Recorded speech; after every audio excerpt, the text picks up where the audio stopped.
ब्रह्म परात्पर पूर्ण महेश्वर आदिनाथ श्री केदारेश्वरा बिल्वदल प्रिय पूर्ण महेश्वर धीमी धीमी धीमी धीमी नाद हरा।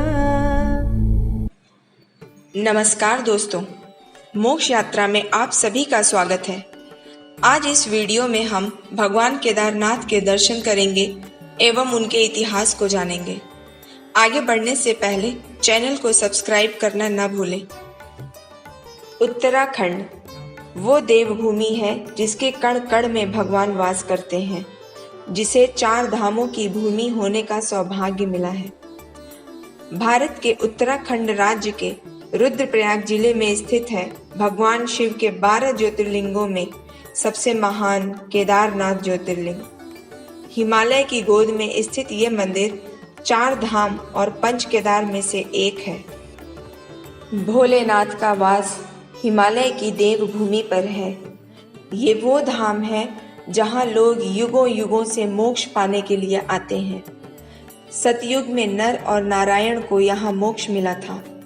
त्रेता में श्री राम ब्रह्म हत्या के पाप से मुक्त होने के लिए यहीं आए थे और द्वापर में पांडव भी गोत्र हत्या के पाप से मुक्त होने के लिए इसी देवभूमि पर आए थे। कहते हैं श्री कृष्ण की आज्ञा पाकर महाभारत युद्ध के बाद गोत्र हत्या के पाप से मुक्त होने के लिए पांडव माता कुंती और द्रौपदी के साथ शांति की खोज में काशी आ पहुंचे। वो भगवान शंकर से पाप मुक्ति का वरदान प्राप्त करना चाहते थे, किंतु महाभारत के युद्ध से दुखी भगवान शिव पांडवों को दर्शन नहीं देना चाहते थे। भगवान शिव अपने प्रिय नगरी काशी को छोड़कर हिमालय आ गए। हिमालय पर भगवान शंकर गुप्त रूप से वास करने लगे। जिस स्थान पर भोलेनाथ ने गुप्त रूप से वास किया था, उस स्थान को गुप्त काशी कहते हैं। यहाँ भगवान शिव माँ पार्वती के साथ अर्धनारीश्वर के रूप में विराजमान हैं। पांडव भी भगवान की खोज में गुप्त काशी आ पहुंचे। तब भगवान शंकर गुप्त काशी से भी प्रस्थान कर गए और मंदाकिनी के तट पर केदार क्षेत्र में आ गए। पांडव भी भोलेनाथ के दर्शन के लिए केदार क्षेत्र आ पहुंचे। तब भोलेनाथ ने एक भैंसे का रूप लिया और अन्य पशुओं में जा मिले, किंतु पांडवों ने उन्हें उस रूप में भी पहचान लिया। तब भगवान शंकर भैंसे के रूप में पृथ्वी में समाने लगे, किंतु दर्शन के अभिलाषी भीम ने उनकी पूंछ पकड़ ली और धरती में पूरा समाने से रोक लिया। तब भोलेनाथ पांडवों की भक्ति से प्रसन्न हुए।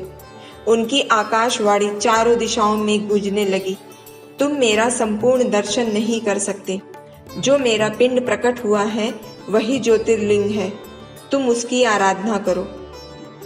पांडवों ने भोलेनाथ की आज्ञा का पालन करते हुए इसी स्थान पर केदार क्षेत्र में ज्योतिर्लिंग की आराधना की और पाप मुक्त हुए।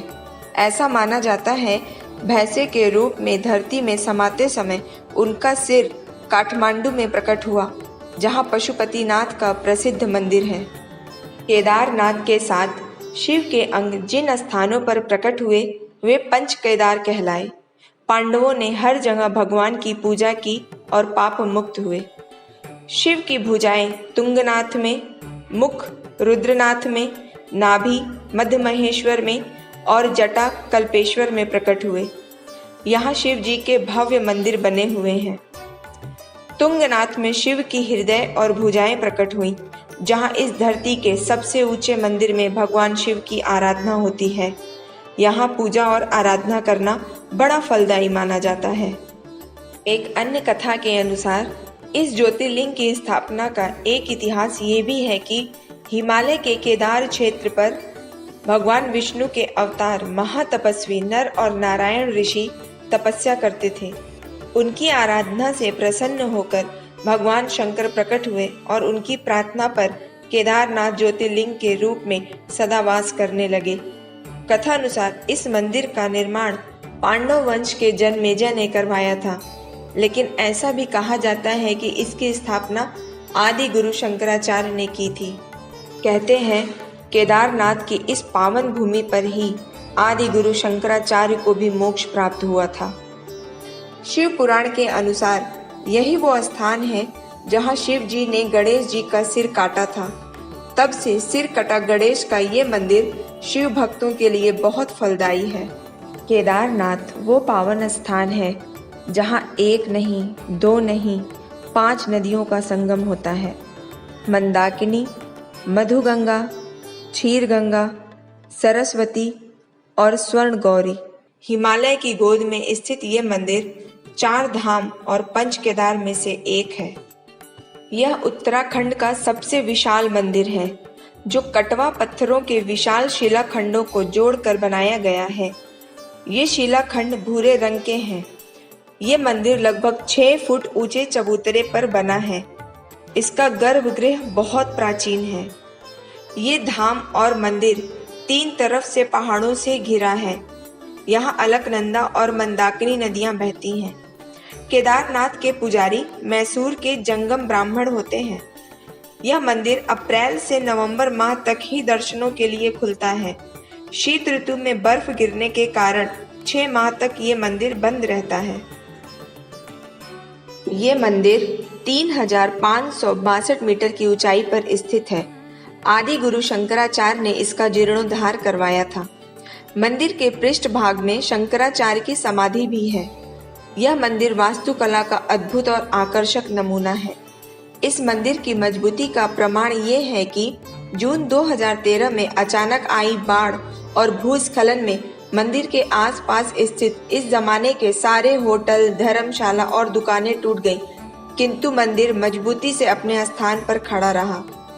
ये मंदिर अक्षय तृतीया के दिन खुलता है और दीपावली के बाद भैया दूज के दिन इस मंदिर के कपाट 6 महीने के लिए बंद कर दिए जाते हैं। मान्यता है कि केदारनाथ के दर्शन के बिना बद्रीनाथ के दर्शन का पूर्ण फल नहीं मिलता। गर्भगृह के अंदर भगवान शंकर की स्वयंभू ज्योतिर्लिंग है। ये ज्योतिर्लिंग भैंसे का पृष्ठ भाग है। शीत ऋतु में केदारनाथ के कपाट बंद कर दिए जाते हैं, किंतु शीत ऋतु में भगवान के दर्शन की अभिलाषा अधूरी न रह जाए, इसलिए केदार प्रतिमाओं को ऊखी मठ लाया जाता है। शीत ऋतु में ऊखी मठ ही वो पावन धाम है जहाँ शिव भक्त अपने इष्ट देव का दर्शन करते हैं। ऐसी मान्यता है कि पंच केदार के दर्शन ना हो सके तो ऊखी मठ में चल प्रतिमाओं के दर्शन मात्र से पंच केदार दर्शन का फल मिलता है। कहते हैं 6 महीने के लिए भगवान केदारनाथ का वास ऊखी मठ में ही होता है। केदारनाथ पहुंचने के लिए रुद्रप्रयाग से गुप्त काशी होकर 20 किलोमीटर आगे गौरी कुंड तक मोटर मार्ग से और 14 किलोमीटर की यात्रा पैदल मार्ग से करनी पड़ती है। केदारनाथ यात्रा उत्तराखंड की 4 धाम यात्रा में से एक है। ये धाम है यमुनोत्री, गंगोत्री, बद्रीनाथ एवं केदारनाथ। आशा करती हूँ भगवान केदारनाथ की ये यात्रा आपको ज़रूर पसंद आई होगी। विश्वास कीजिए, सत्य ही शिव है और शिव ही सुंदर है। मोक्ष की इस यात्रा में हमारे साथ बने रहने के लिए चैनल को सब्सक्राइब ज़रूर करें और वीडियो से जुड़े सुझाव कमेंट बॉक्स में दें तथा वीडियो को ज़्यादा से ज़्यादा शेयर ज़रूर करें। धन्यवाद।